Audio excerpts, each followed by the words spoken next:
So I am head of sync and licensing at Warner, and that means that I'm effectively responsible for getting Warner music in advertising campaigns, films, TV shows, video games, and everything in between. I recently worked on a global Dove advertising campaign for one of our artists, Victoria Canal. This was a great project because Victoria was like a recent new signing to the label. So to land a global advertising campaign for a new signing is great because you're immediately kind of adding value to an artist's career who's just signed. So that was great. The campaign was also great because the kind of the messaging around it felt like it was a really kind of organic and authentic partnership with Victoria. The messaging was all about kind of beauty standards in 2025, and Dove wanted to promote kind of real beauty as opposed to what they're seeing online at the moment, which is a lot of kind of doctored images and AI images kind of representing false beauty standards.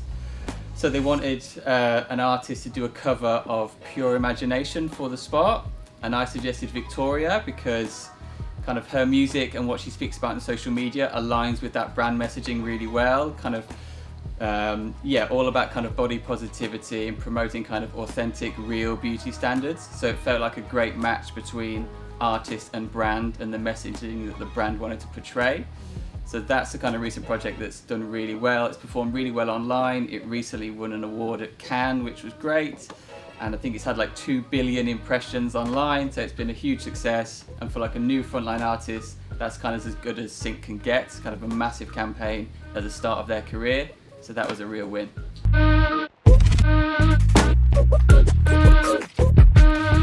I think like social media has had a huge impact on Sync, mostly in terms of like the quantity and type of Sync deal that we do. So if you go back 7 or 8 years, from an advertising perspective, UK brands would just they would put out one advertising campaign a year, and it would be, available for 1 year across TV, online, radio, cinema, and then there'd be that's enough. We've reached our core audience for this one campaign, that's all we're doing.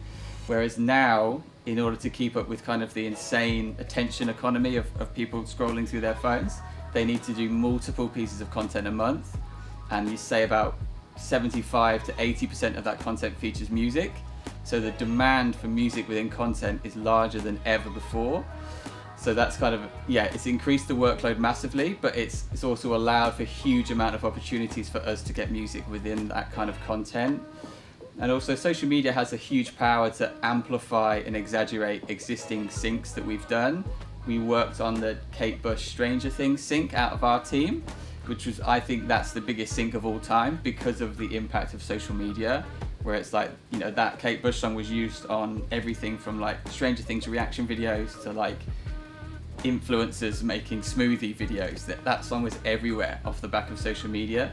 So it's kind of, it's increased our workload massively, it's increased our opportunities massively, and when we do land something big, it enhances those opportunities as well. So that's how I've seen it kind of progress over the last 8 years or so. Particularly TikTok has had a huge impact because that's kind of where the majority of that content lives.